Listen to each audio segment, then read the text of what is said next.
पतितानां पावनेभ्यो वैष्णवेभ्यो नमो नमः.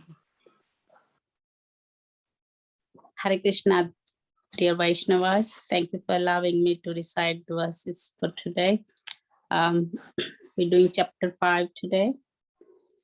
Om Namo Bhagavate Vasudevaya. Om Namo Bhagavate Vasudevaya. Om Namo Bhagavate Vasudevaya.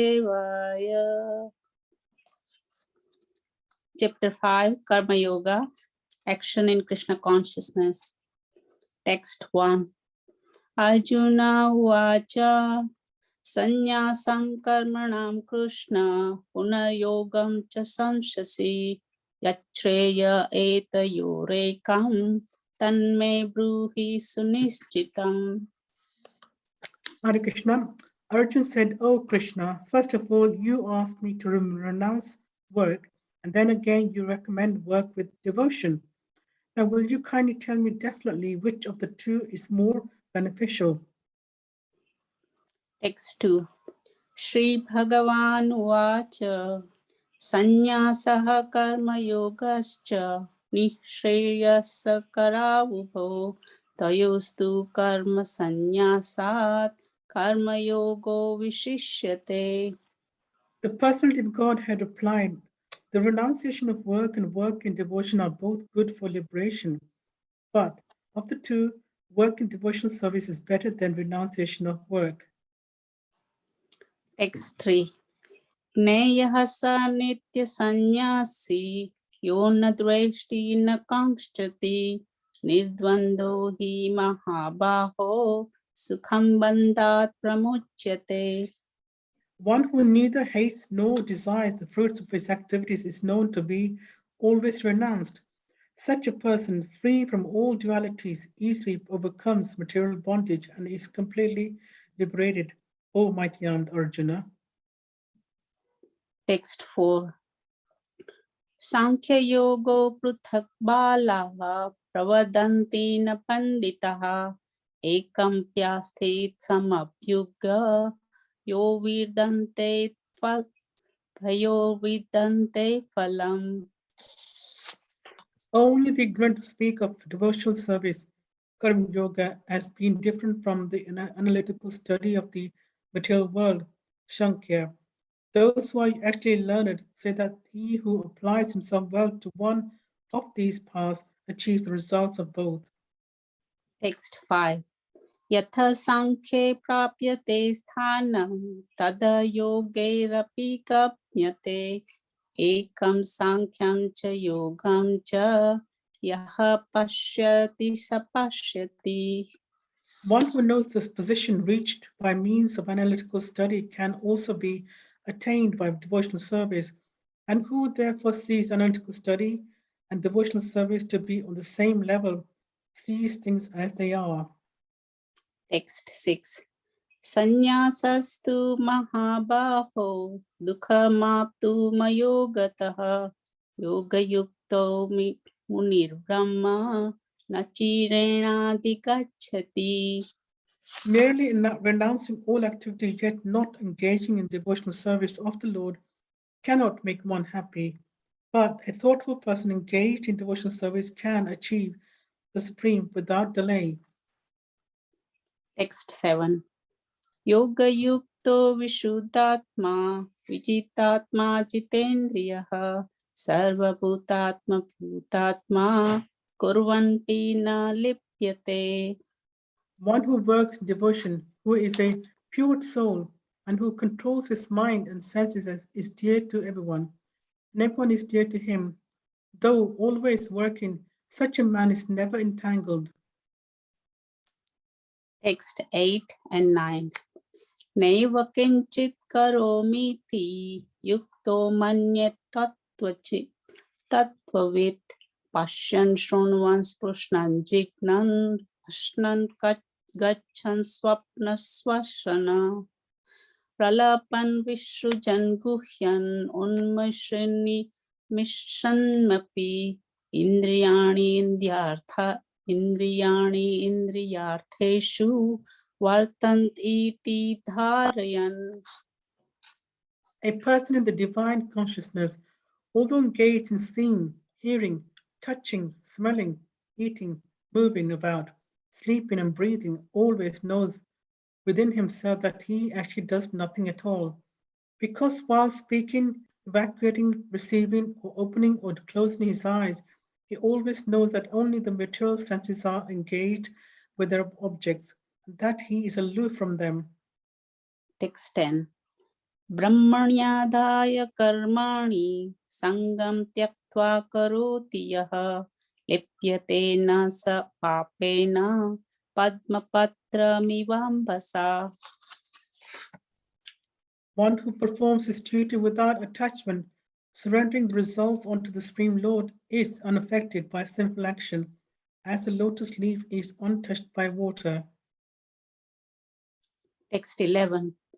Kayena manasa buddhya kaivalerindrayerapi yogina karma kurvanti sangam tyaktvatma shuddhaye. The yogis, abandoning attachment, act with body, mind, intelligence, and even with the senses only for the purpose of purification. Text 12. Yukta karma phalam tyaktva shantimapnoti naishtakim ayukta karma karena phalai sakto nibadhyate. The steadily devoted soul attains unadulterated peace because he offers the result of all activities to me, whereas a person who is not in union with the divine, who is greedy for the fruits of his labor, becomes entangled. Text 13. Sarvakarmani manasa sanyasyaste sukham vashi navadvare pure dehi neva kurvan karayan. When the embodied living being controls his nature and mentally renounces all actions, he resides happily in the city of nine gates, the material body, neither working nor causing work to be done. Text 14. न कर्तृत्वं न कर्माणि लोकस्य सृजति प्रभुः न कर्मफलसंयोगं स्वभावस्तु प्रवर्तते. The embodied spirit, master of the city of his body, does not create activities, nor does he induce people to act, nor does he create the fruits of action. All this enacted by the modes of material nature. Text 15. नादते कस्यचित् पापं न चैव सुकृतं विभुः अज्ञानेनावृतं ज्ञानं तेन मुह्यन्ति जन्तवः. Nor does the Supreme Lord assume anyone's sinful or pious activities. Embodied beings, however, are bewildered because of the ignorance which covers their real knowledge. Text 16. ज्ञानेन तु तज्ज्ञानं येषां नाशीतमात्मनः तेषामादित्यवज्ञानं प्रकाशयति तत्परम्. When, however, one is enlightened with the knowledge by which nescience is destroyed, then his knowledge reveals everything as the sun lights up everything in the daytime. Text 17. Tada buddhayastat atmanas tat nishthas tat parayanaha gacchantya punarat vritim gnananidhurta kalmashaha.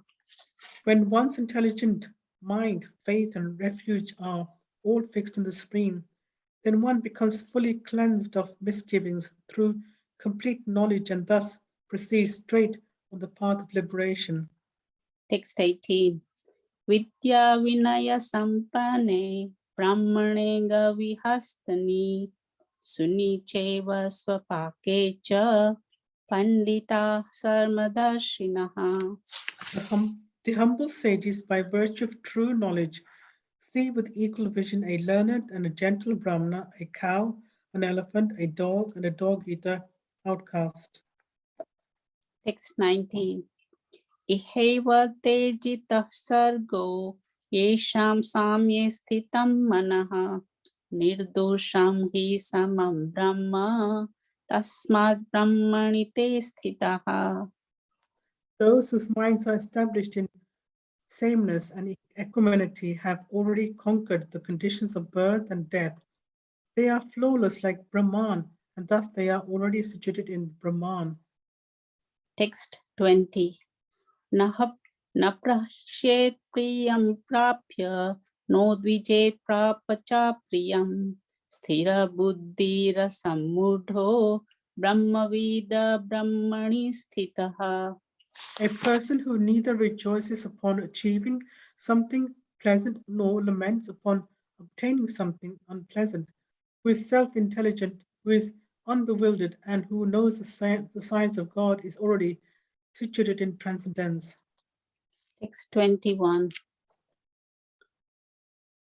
बाह्यस्पर्शे स्वसक्तात्मा विन्दत्यात्मा नित्यत् सुखं स ब्रह्मयोगयुक्तात्मा सुखं क्षयमश्नुते. Such a liberated person is not attracted to material sense pleasure, but is always in trance, enjoying the pleasure within. In this way, the self realized person enjoys unlimited happiness, for he concentrates on the Supreme. Text 22. ये हि संस्पर्शजा भोगा दुःखयोनय एव ते आद्यन्तवन्तः कौन्ते न तेषु रमते बुधः. Okay, an intelligent person does not take part in the sources of misery which are due to contact with the material senses. O son of Kunti, such pleasures have a beginning and an end, and so the wise man does not delight in them. Text 23. शक्नोति have यः सोढुं प्राक् शरीरविमोक्षणान् कामक्रोधोद्भवं वेगं स युक्तः स सुखी नरः. Before giving up this present body, if one is able to tolerate the urges of the material senses and check the force of desire and anger, he is well situated and is happy in this world. Text 24. Yonta sukhon nitar atmas तत्मात्मर्ज्योतिरेव यः स योगी ब्रह्मनिर्वाणं ब्रह्मभूतोऽधिगच्छति. One whose happiness is within, who is active and rejoices within, and whose aim is inward, is actually the perfect mystic. He is liberated in the Supreme, and ultimately he attains the Supreme. Text 25. लभन्ते ब्रह्मनिर्वाणं ऋषयः क्षीणकल्मषः छिन्नद्वैधायतात्मानः सर्वभूतहिते रतः. Those are beyond the dualities that arise from doubts, whose minds are engaged within, who are always busy working for the welfare of all living beings, and who are free from all sense, achieve liberation in the Supreme. Text 26. Kama krodha vimuktanam yatinam yatchetasam abhito brahma nirvanam vartate viditatmanam. Those who are free from anger and all material desires, who are self realized, self disciplined, and constantly endeavoring for perfection, are assured of liberation in the Supreme in the very near future. Text 27 and 28. Sparshan krutva bahirbahyamscha चक्षुश्चैवान्तरे भ्रुवोः प्राणापानो समो कृत्वा नासाभ्यन्तरचारिणो यतेन्द्रियमनोबुद्धिर्मुनिर्मोक्षपरायणः विगतेच्छाभयक्रोधो यः सदा मुक्त एव सः. Shutting out all external sense objects, keeping the eyes and vision concentrated between the two eyebrows, suspending the inward and outward breaths within the nostrils, and thus controlling the mind, senses, and intelligence. The transcendentalist, aiming at liberation, becomes free from desire, fear, and anger. One who is always in this state is certainly liberated. Text 29. Bhoktaram yagna tapasam sarvaloka maheshwaram suhyadam sarvabhutanam natva mam santi mruchati. A person in full consciousness of me, knowing me to be the ultimate beneficiary of all sacrifices and austerities, the supreme lord of all planets and demigods, and the benefactor and well-wish of all living entities, attains peace from the pangs of material miseries. Thus ends Bhaktivedanta purpose of the fifth chapter of the Srimad Bhagavad Gita in the matter of Karma Yoga or action in Krishna consciousness. Om Tat Sat. Thank you so much. Thank you. Thank you very much, Jayadika Mataji. Thank you so much. Beautiful. Thank you very much. This last verse, text 29, is the peace formula, Srila Prabhupada says. It's the peace formula for the world. Whenever we come to this verse, we will study more about it. But today's verse is verse number 2 of chapter 5. And I'll just read the verse, synonyms and translations, and the purport. Shri Bhagavan Uvacha Sanyasah Karma Yogascha Nishresha Karava Ubhau Tayostu Karma Sanyasat Karma Yogo Vishishyate Sanyasa Karma Yogascha Nishreyasa Karavubhau Tayostu Karma Sanyasat Karma Yogi Vishishyate. One more time. Shri Bhagavan Uvacha Sanyasah Karma Yogascha Nishyaskaravubhau Tayostu Karma Sanyasat Karma Yogo Vishishyate. Synonyms. Shri Bhagavan Uvacha, Personality of Godhead said, Sannyasa, renunciation of work, Karma Yoga, work in devotion, Cha, also, Nishriyesh Karo, leading to the path of liberation, Ubhau, both, Tayoha, of the two, but, Karma Sannyasat, in comparison to the renunciation of fruitive work, Karma Yoga, work in devotion, Vishishyate, is better. Translation. The personality of Godhead replied, the renunciation of work and work in devotion are both good for liberation. But of the two, work in devotional service is better than renunciation of work. Purport by His Divine Grace Srila Prabhupada, Srila Prabhupada Ki Jai. Fruitive activities seeking sense gratification are cause for material bondage. As long as one is engaged in activities aimed at improving the standard of bodily comfort, one is sure to transmigrate to different types of bodies, thereby continuing material bondage perpetually. Srimad Bhagavatam 5.5.4 to 6 confirms this as follows. Nunam pramatta kurute vikarma yadindriya pratiya apnoti nasadu manne yatatmanoyam asannapi kleshadasadeha parabhavastavat abodhajato yavanna jignashta atmatattvam yavat kriyastavat idam manovai कर्मात्मकं येन शरीरबन्धः एवं मनः कर्मवासं प्रयुक्ते अविद्ययात्मानि उपधायमाने प्रीतिर्न यावन्मयि वासुदेवे न मुच्यते देहयोगेन तावत्. Translation.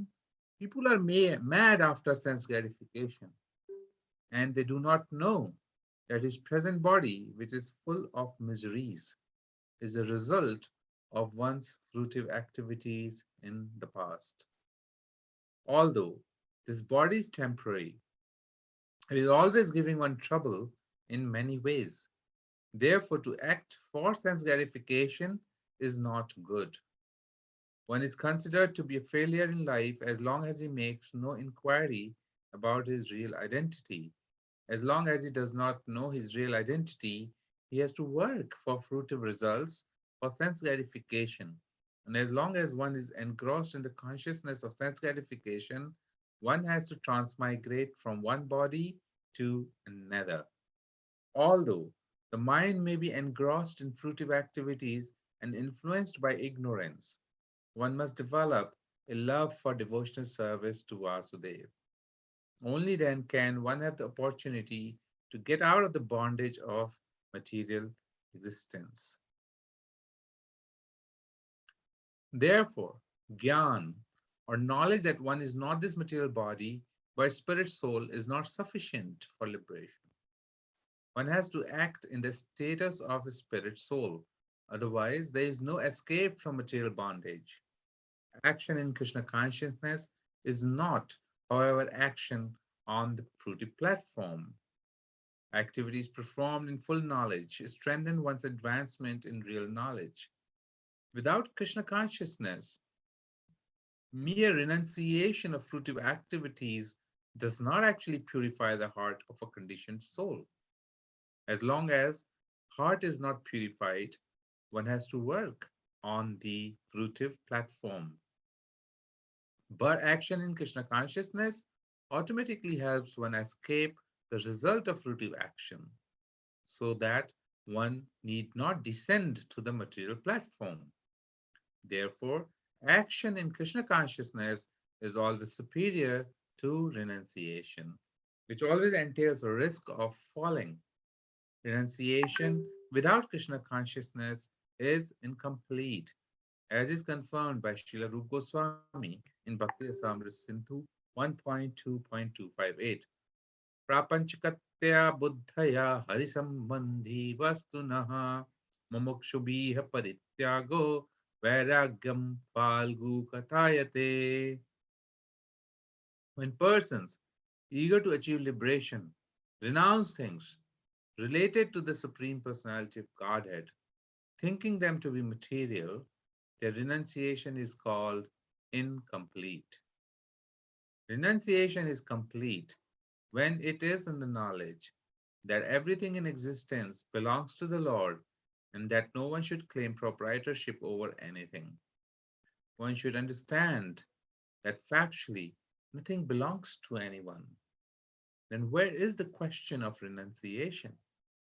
One who knows that everything is Krishna's property is always situated in renunciation. Since everything belongs to Krishna, everything should be employed in the service of Krishna.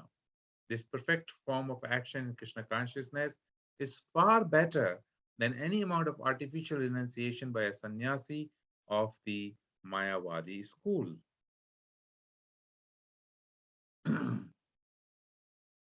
Om Jnanam Timirindasya Jnananjana चक्षुरुन्मिलितं येन तस्मै श्रीगुरवे नमः श्रीचैतन्यमनोभीष्टं स्थापितं येन भूतले स्वयं रूपा कदा मह्यं ददाति स पदान्तिकम् वन्देऽहं श्रीगुरो श्रीयुतापदकमलं श्रीगुरुं वैष्णवांश्च श्रीरूपं साग्रजातां सहगना रघुनाथान्वितं तं सजीवं साद्वैतं सावधूतं परिजनसहितं कृष्णचैतन्यदेवं श्रीराधा कृष्णपदां सहगना ललिता श्री विशाखान्वितांश्च हे कृष्णा करुणा सिंधु दीनबंधु जगतपते गोपेशा गोपिका कांता राधा कांता नमोस्तुते तप्त Kanchana Gaurangi Shri Radhe Vrindavaneshwari Vrishabhanu Sute Devi Pranamami Hari Priye Vancha Kalpatarubhyascha Kripa Sindhu Bhaivacha Patitanam Pavnebhyo Vaishnavebhyo Namo Namaha Jai Shri Krishna Chaitanya Prabhu Nityananda Shri Advaita Gadadhara Shri Vasari Gaura Bhakta Vrinda Hare Krishna, Krishna Krishna, Hare Hare, Hare Rama, Rama Rama, Hare Hare. So, chapter 5, verse number 2, Srimad Bhagavad Gita. Shri Bhagavan Uvacha Sanyasa Karma Yogascha Nishesa Karavubhau Tayostu Karma Sanyasat Karma Yogo Visheshyate.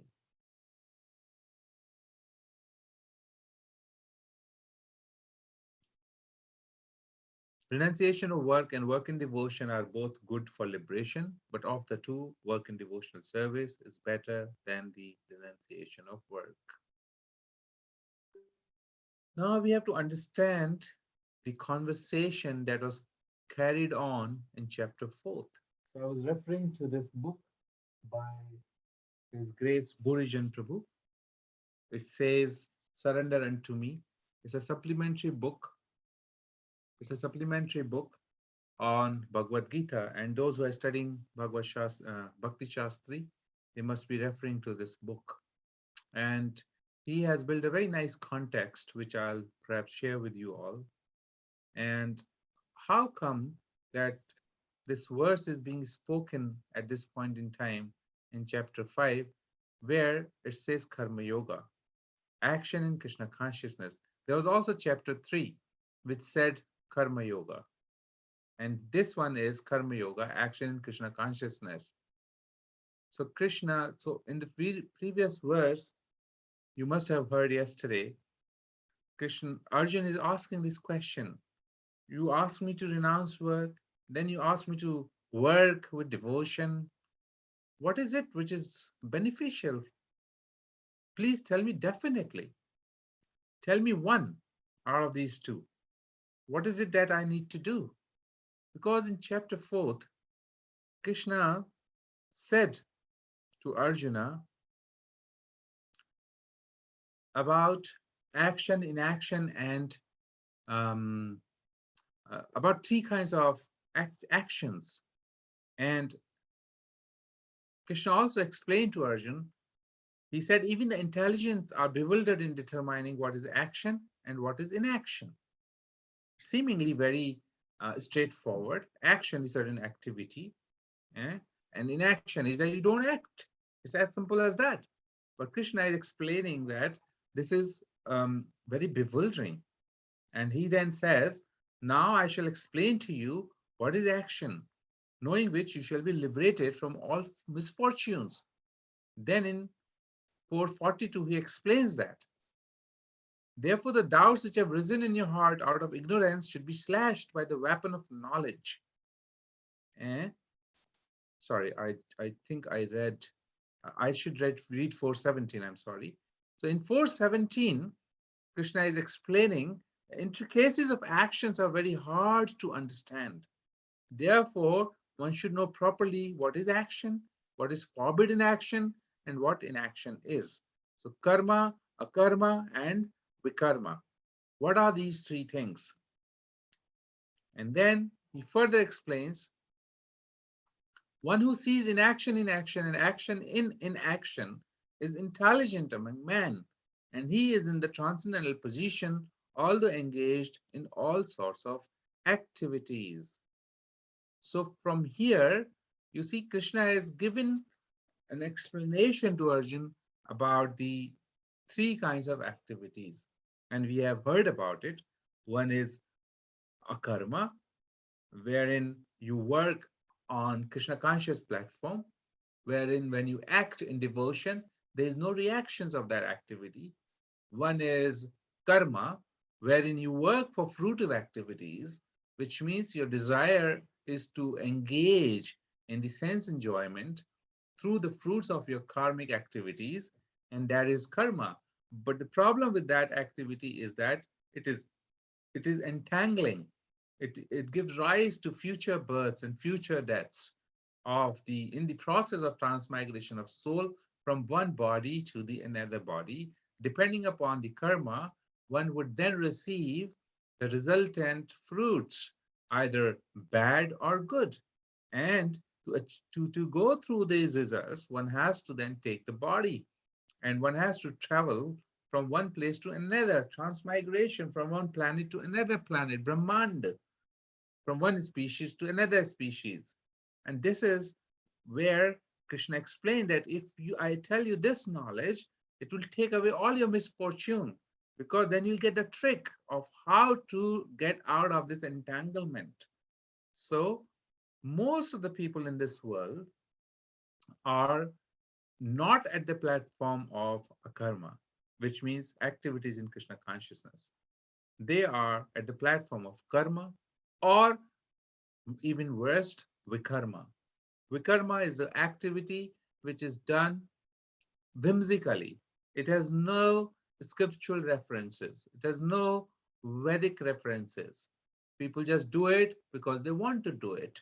And such activities are purely based on sense gratification, which is unrestricted. Unrestricted sense gratification. At least karma is a restricted sense gratification, which is done in accordance of the Vedic instructions, according to the manual given by the Lord to live life in such a way that at least you can materially prosper in a very noble, gentlemanly way. Whereas, and you can advance on the ladder of yoga from one understanding to superior understanding, and gradually you have a way to come up to the understanding of Krishna consciousness if you come in touch with the pure devotee of the Lord. Whereas Vikarma is activities which are completely on the platform of pure sense gratification. It has nothing to do with divine. It has everything to do with demonic mentality running across, doing whatever they want to do just to ensure that their senses must get the pleasure of the world. And so one of the such activities can be described as butchering of the helpless creatures, helpless animals, for the pleasure of the tongue. So much of blood shed just for the pleasure of the tongue. And it earns money, it runs the industry. Similarly, there are many, many such examples which will fall in the category of vikarma. If you read more and more Srila Prabhupada books, you will realize that how he has criticized these activities of vikarma, at least come to the platform of karma, and then finally the platform of akarma. Now here, Krishna is giving the science of akarma. And so now in chapter 4th, again, in verse number 42, Krishna has glorified both the knowledge as well as he has glorified um,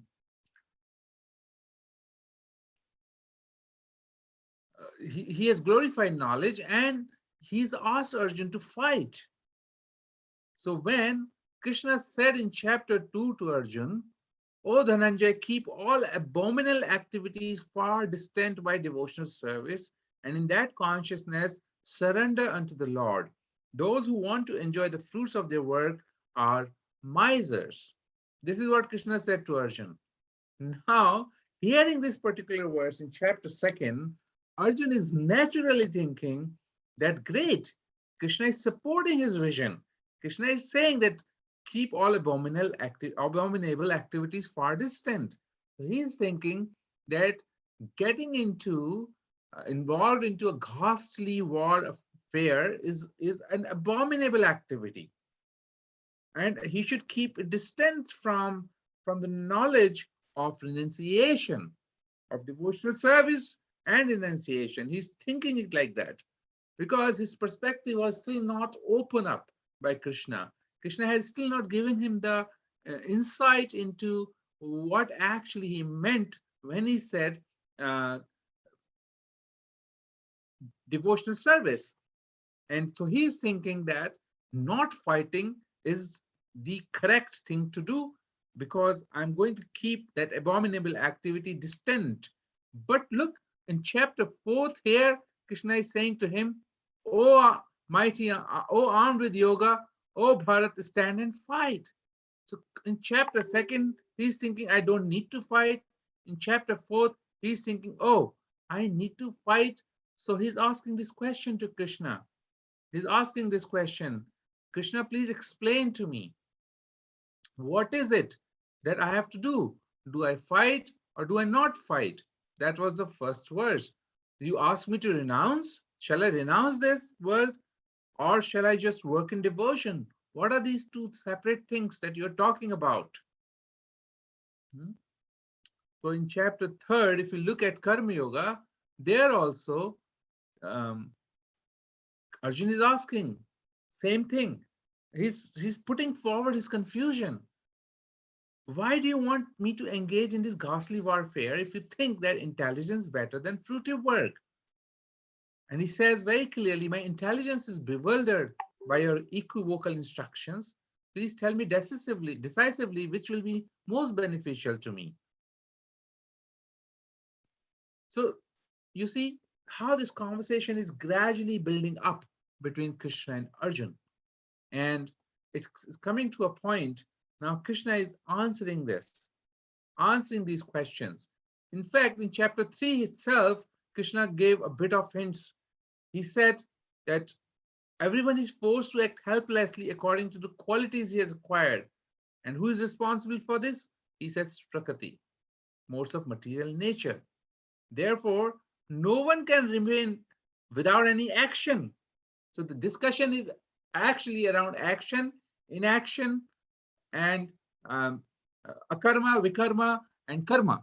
So that discussion is around that. So Krishna is saying, if somebody thinks he can stay without any action, that's not possible.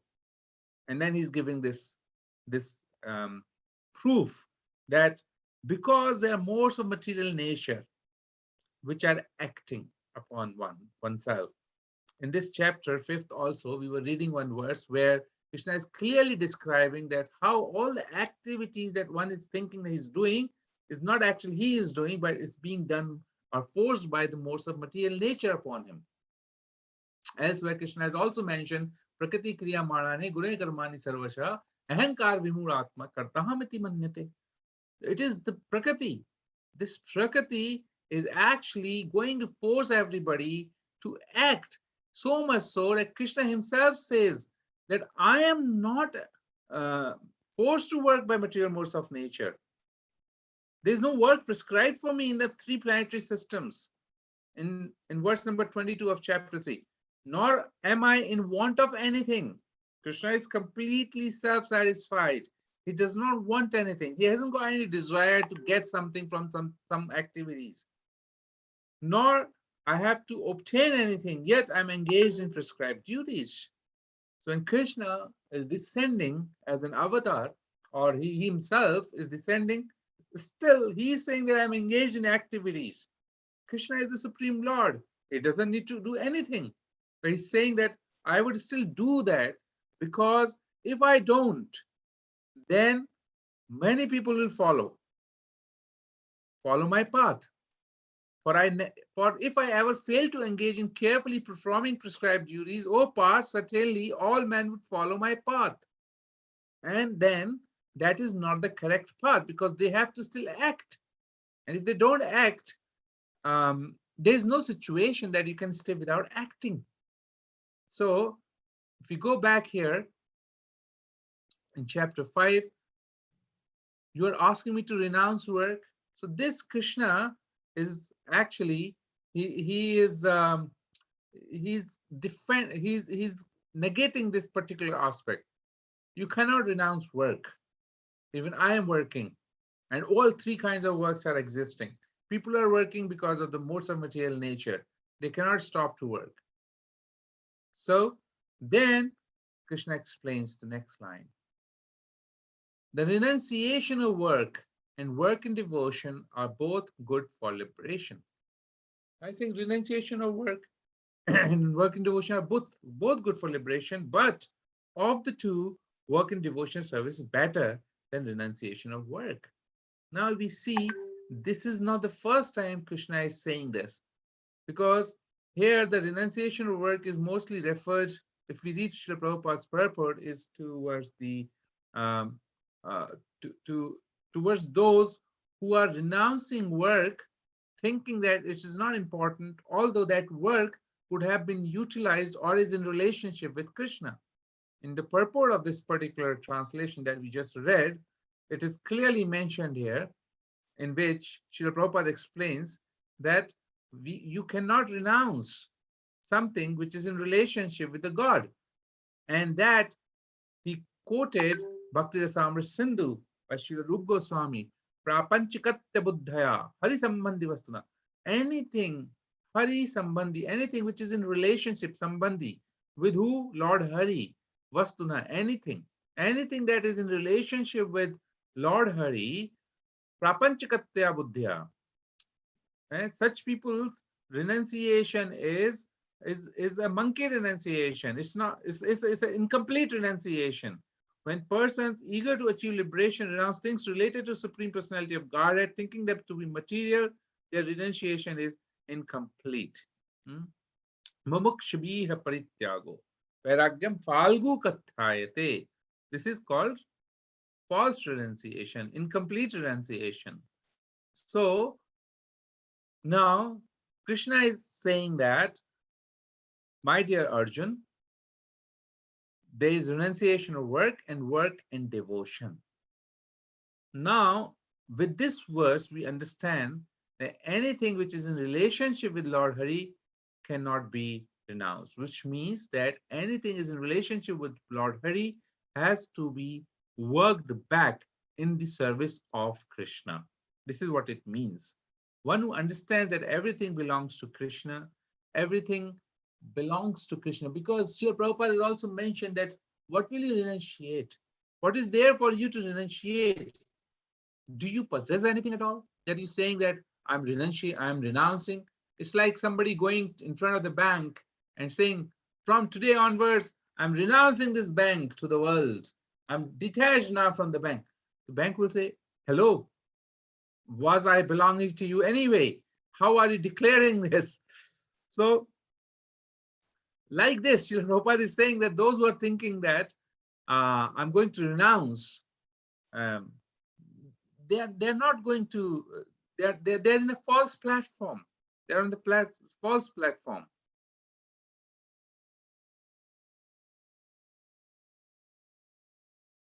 So, what is the right way? That formula is also given. Chapter 3rd, verse number 26. That formula is given. And that is the formula that is adopted by the Gaudiya Vaishnava Sampradaya, by Bhakti Siddhanta Saraswati Maharaj, by Srila Prabhupada. What is this formula? Let's read this formula and then we can relate with this. Na buddhi bhedam janayed, na buddhi bhedam janayed, ajnanam karma sangham, ajnanam karma sanghinam, joshiyet sarva karmani, vidwan yuktah samacharan. So as not to disrupt the minds of ignorant men attached to the fruitive results of prescribed duties, a learned person should not induce them to stop work. Rather, by working in the spirit of devotion, he should engage them in all sorts of activities for the gradual development of Krishna consciousness. It's a beautiful verse. It is a beautiful verse which supports the philosophy of Yukta Vairagyam of the Gaudiya Vaishnava Sampradaya. What is the philosophy of Yuga Vairagyam? This is the philosophy that anything that we consider can be used in relationship with Krishna. Any activity, any person, any project, any worship, any vastu, which means things, finance, monies, land, cows, schools, hospitals, properties, anything that can be used in direct service of the Lord, then that should not be, then that should be utilized in the service of Krishna. And Prabhupada used this example all the time, microphone example. He would say that this microphone, this might be a scientific tool, but we're utilizing it to glorify Krishna. In the same way, he would say about traveling, going into the motor cars, going through the airplanes, that he's utilizing it to spread the Krishna consciousness movement. In that way, then it is a perfect activities.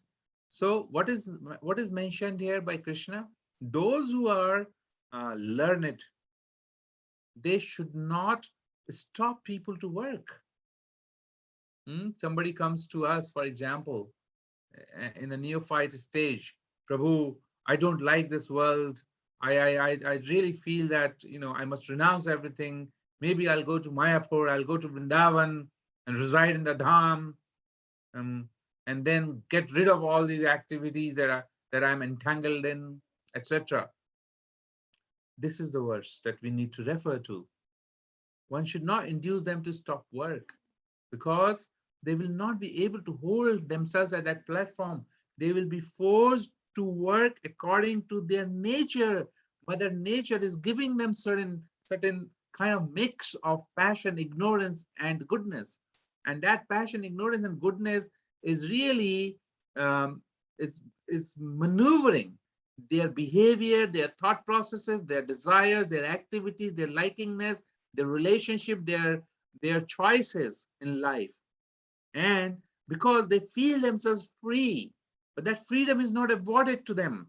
They are bound by the modes of material nature. In that, wherever they'll go, they will be forced to work according to the modes of nature. Now, what can be done?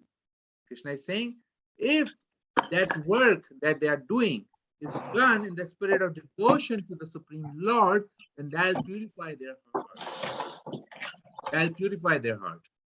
Now, it's a beautiful understanding of the world now.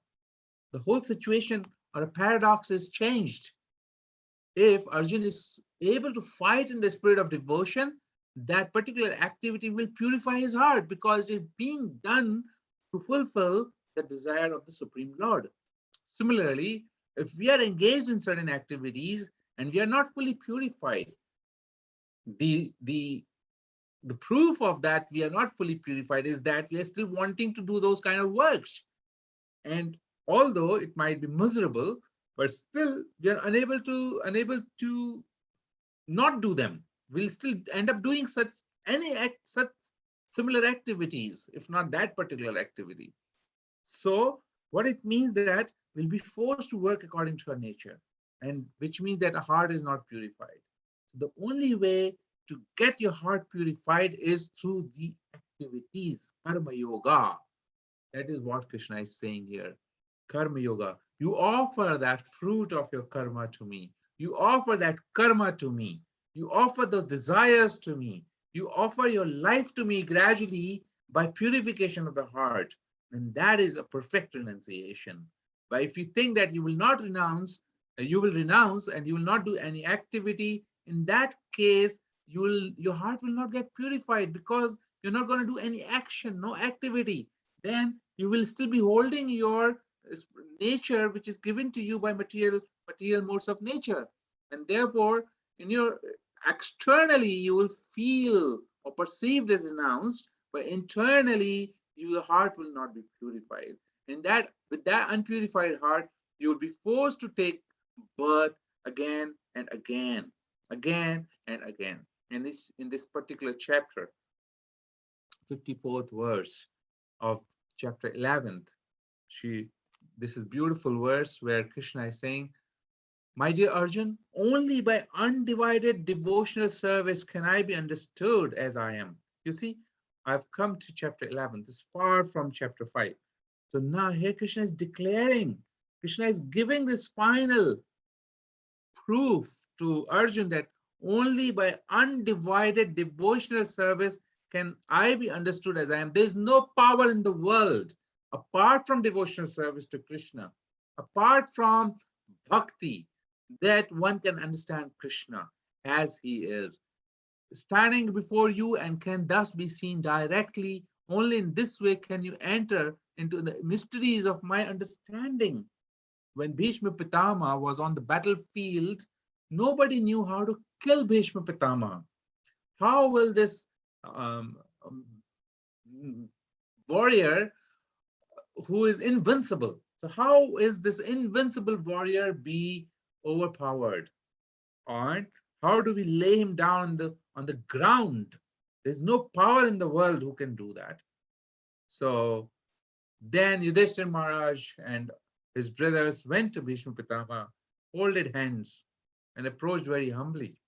Grandsire, O Bhishma Pitama, O Pitamaha, glorified, there's no way that we can ever overpower you. Please tell us the way that you can be laid down in the battlefield. With his humility, Bhishma Pitama was very, very pleased, and then he gave the way. He told them that I will not fight with any woman. And there's a one woman who is in your army, and she is in the form of a male body. Looks like a male body, Shikhandi, but she's a woman. She's Amba from the past life. And therefore, if Arjun throws his arrows, putting him as a shield, I will not be able to pierce his chest because I will not put my arrows towards Amba. And that is the only way you can really defeat me. See, a secret, such a huge secret of his life and death was shared by Bhishma Pitama to Pandavas, and then Pandavas finally had to adopt this strategy which was told by Bhishma Pitama to win over Bhishma Pitama. Now here, Krishna, who cannot be understood by the yogis, by the Gyanis, by the Karamkhandis, there is no question of understanding Krishna. Krishna is giving the secret formula here. He's saying, by devotional service, you can win over me. You can understand me as it is. Bhaktya tva ananya sakya. Without being mixed with fruitive activities or speculative knowledge. Ananya. He's saying undivided devotional service.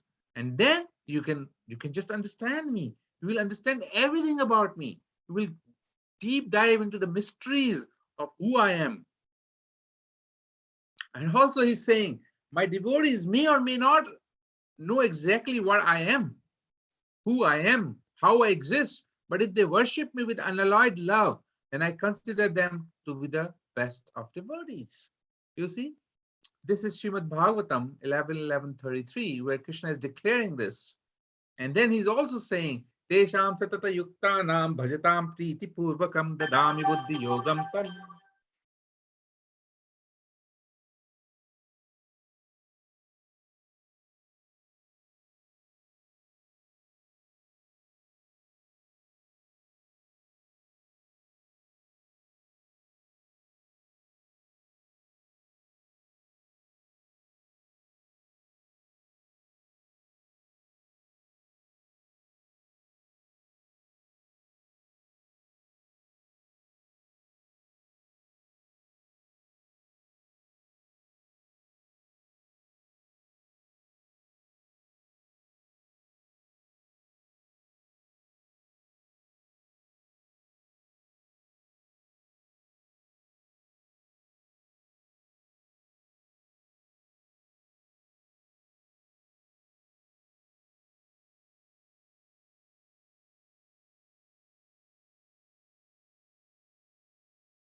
Krishna.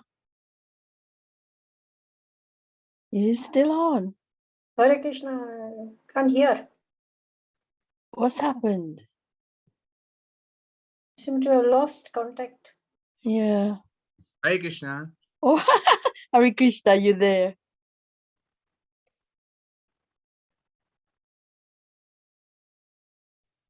Sorry, my computer battery has just given up and it was not charging. I'm back here. Is everybody still on the chat? Okay, good.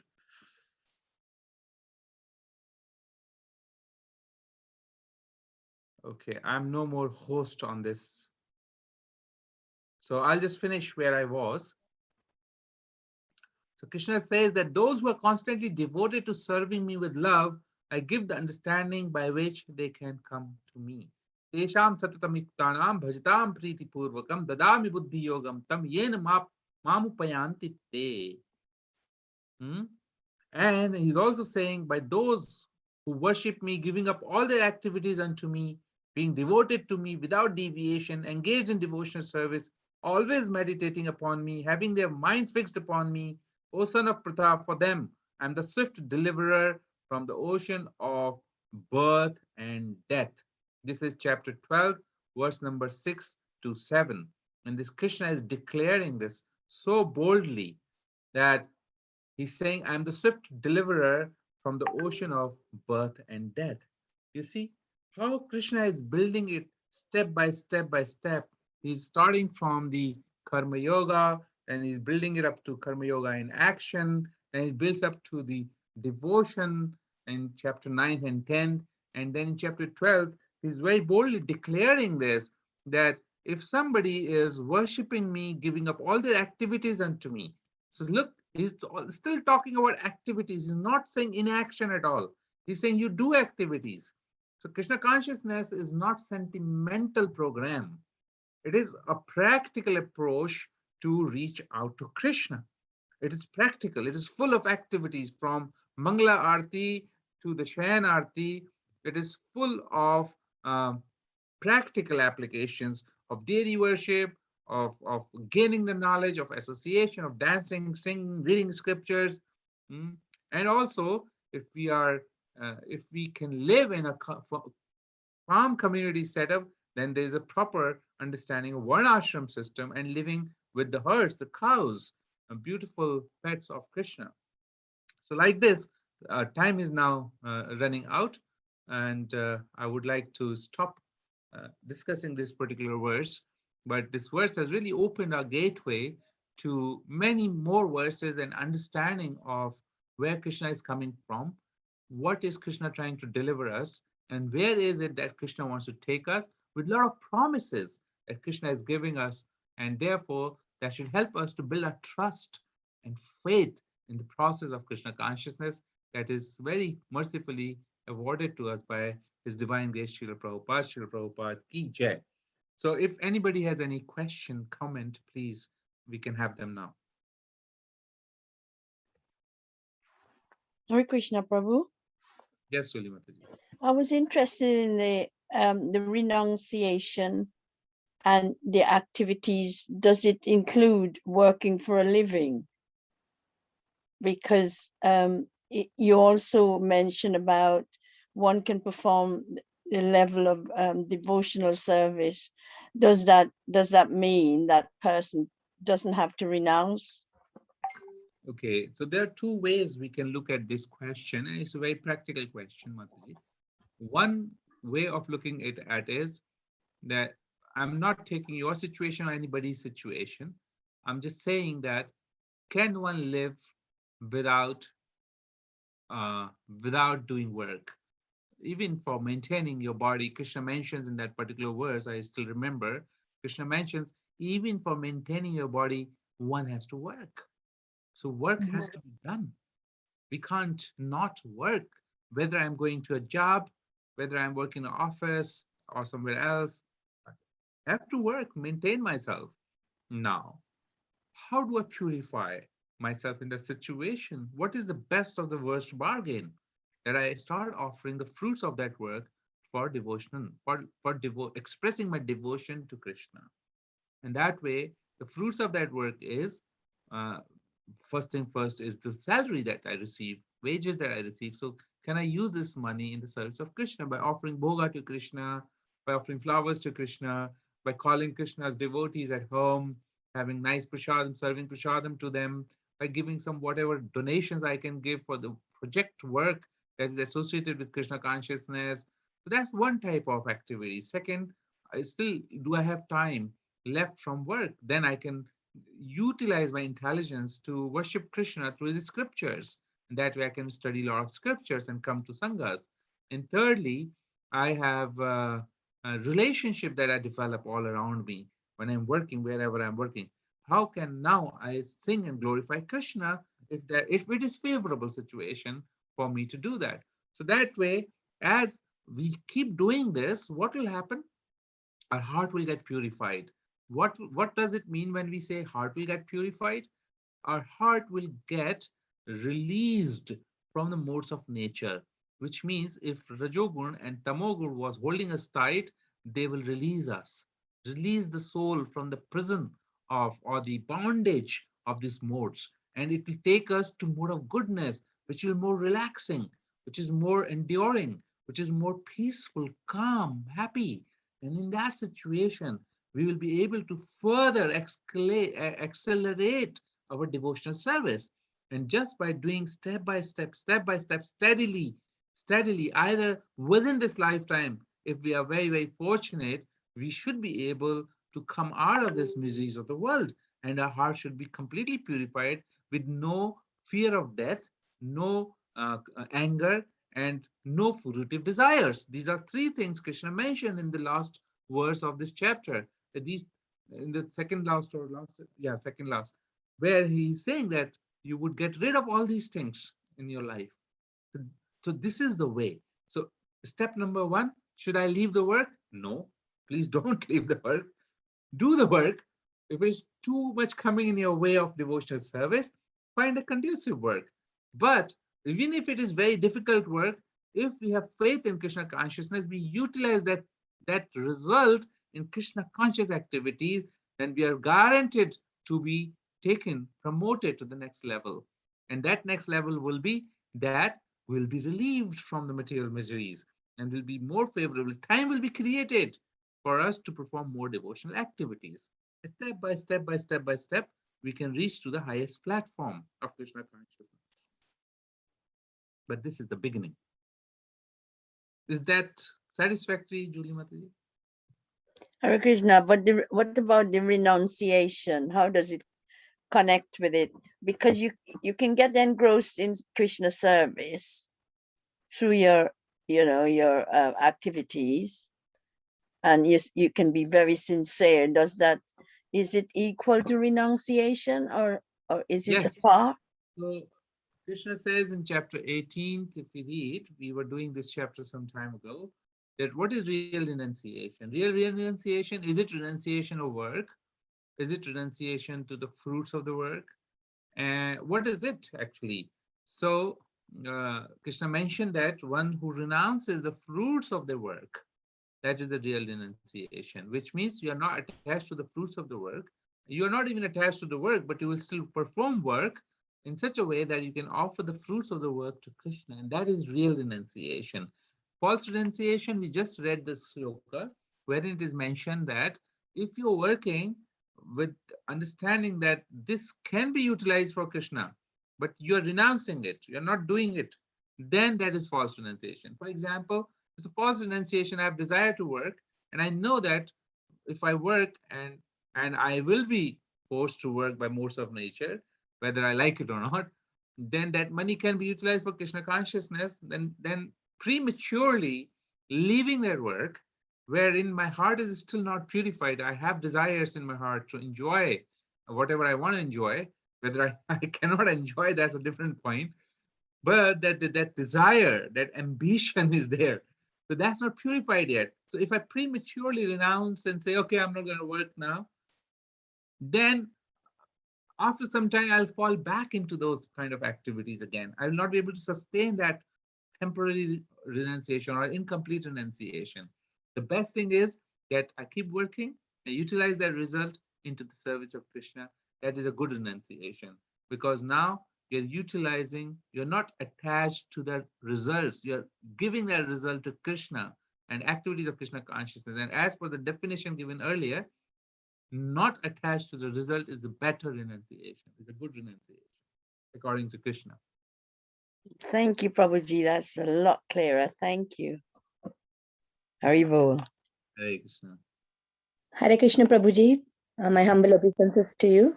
Thank you for the wonderful class, very, very informative and very nice. I was just thinking, I really absolutely so much appreciate the grihasthas, because I feel like the grihasthas, it's like, for me, it's like overwhelming amount of things they have to do. They have to work, they have to do so it's like, for me, they are kind of, obviously the sannyasis are also, obviously they live a very austere life, but I feel like the grihasthas are doing overwhelming kind of, for me it is kind of overwhelming, so many things to do. So I really appreciate the grihasthas. So I was thinking like that. So, the Chaturvarna Maya system, Guram Karma Vibhagasha. Krishna has made these four varnas and four ashramas. Whether we are in Brahmachari ashram, Grahastha ashram, Sannyas ashram, Vanaprastha ashram, we all have the opportunity to grow in our Krishna consciousness. Now, Srila Prabhupada has mentioned that if one becomes Brahmachari and straight away comes to the stage of sannyas, that as he was doing in his own time, that's the fantastic thing to do. But if one goes through the stages of the ashram, which is your grahastha ashram, and then going into vanaprastha ashram, and that is good too, because then in the heart of grahasthas, there'll be a true renunciation, because they have lived that life which they think was really will be very beautiful. At a certain point in time, they realize that, oh, there's more to it. There's the spiritual life is something that I must aspire for. So that way, Grahastha's life is full of challenges, and there's a cost that they're paying for the desires that they had. And through going through various type of anxieties and worldly association many times, somehow or the other, they are sustaining their Krishna consciousness, which is really glorious. And many of the Grahasthas are becoming very, very powerful devotees. I shouldn't use the word powerful, rather very faithful devotees of the Lord. And they have set such an example, like we have in front before us Bhaktivinoda Thakur, who was a Grahastha, Srila Prabhupada, who was a Grahastha. So when I was having a conversation with Jayadva Swami Maharaj one time in Mayapur, and I was asking him personal questions about my own personal lives, he mentioned to me, he said, Manu Das, make sure that you don't stay Grahastha all your life. Go to the next stage at some point, which is Vanaprastha, and then the next stage, and so on. So there's a lot of appreciation for all the four ashramas. They're very difficult, all of them. Brahmachari is always thinking grass is greener on the other side. Maybe shall I try? So there's a huge temptation. He's fighting with internally with the senses and really staying on the path of devotion service and controlling the urges of the senses. Grahastha is given some liberation, some kind of freedom there to beget nice Krishna conscious children, and to be able to pursue the desires of fruitive activities and live in certain comfort, but not forever. Third stage of Vanaprastha, where you start renouncing your activities of worldly affairs and purify your heart by giving more and more time and your results to Krishna conscious activities, and finally coming to the stage of sannyas, where you completely renounce all the worldly activities and you 100% dedicate your life to Krishna consciousness. So those are the stages that we have to go through. Thank you for Thank that you. comment, Rupa Mataji. Thank you, Prabhuji. Hare Krishna. Hare Krishna. Okay, there's a comment on the chat here. Krishna advised Arjun in his dilemma and asked him to fight. In real life dilemma, how can we be advised given our acquired beliefs and abrasive conditioning? Also in war situations or rivalry scenes, every team is right in their own context. Who is advising them? Right. So in one of the verses I was reading, Srila Prabhupada's purport are so exemplary, and they answer all the questions that we can even think of as conditioned souls. Srila Prabhupada is answering this question, saying that one has to understand the process of Krishna consciousness through disciplic succession, through the see the world through the eyes of Shastra in a bona fide spiritual sampradaya. Then one has to follow those instructions. And that is the advice they're getting. These instructions of scriptures are timeless because influence of time is there in the material world, on the material things, but influence of time is not there on the spiritual world. And all this spiritual knowledge is coming from the spiritual realm. Hence, there's no influence of time on this knowledge. Hence, they are timeless. They're timeless. So we can apply these formulas in our life as given to us by scriptures, by Guru, by Sadhu, by Shastra, by devotees, and then we'll be able to win the situations. And the Mahabharata was a very, very specific situation or a context where Krishna is spoken and God himself was present at that moment in time. These days, God is not present directly, but he's present in the form of his scriptures, his devotees. And rivalry doesn't necessarily mean that you're fighting with others. Rivalry also means that you're fighting within ourselves. Whether shall I do it or not? What shall I do as next step? And there's always these anxieties. There's a wave of happiness and there's a trough of unhappiness. And it goes on and on and on throughout life. And we are fighting. Conditioned soul is always fighting throughout his life against the modes of nature. If one follows the instruction of a bona fide spiritual master, then he's able to win these fights. Today also is very much contextual as much as it was 5,000 years ago. Also says, also in real life is a survivor of abuse allowed to kill back. We are not even allowed to take names, leave alone destroying them. This is just a thought growing up in India. Oh, thank you. This goes back to understanding text again, which is a bit confusing at times. Okay. So we are not here against someone or with someone. We are only following Krishna. And we want to follow Krishna consciousness. Our aim is not to prove ourselves better or anything else. Our aim is only one, to become unalloyed devotees of Krishna in this lifetime. So when we are leaving this world, we are not entangled in another and yet another and yet another life. That is our mission, very clear objective, to get out of this Janma, Mrityu, Zara, and Vyadhi, and to develop love for Krishna, Prema Pumartha Mahan. This is very clear objective. Now, anything else that comes in our way, or any thinking that comes in our way, that we need to establish this right, that wrong, etc., is not none of our business. We just repeat Krishna's words. We stay happy in our devotional service, and we just pursue our goal and help other conditioned souls to come closer to the reality and go away from the illusion as established as one of the aims of ISKCON society by Srila Prabhupada. Thank you very much. Time is up. It's 9 o'clock. Thank you all. Panchakalparubhyascha Kripasindhudeva Patinam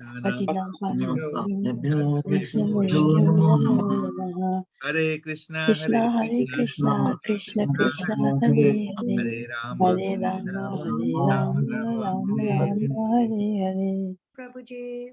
Thank you Hare very much, Krishna. Prabhuji. Thank you. Thank you, Prabhuji. Thank you, Hare everybody. Krishna. Thank you, Hare Krishna, Prabhuji. everyone. Hare Krishna. Hare Krishna.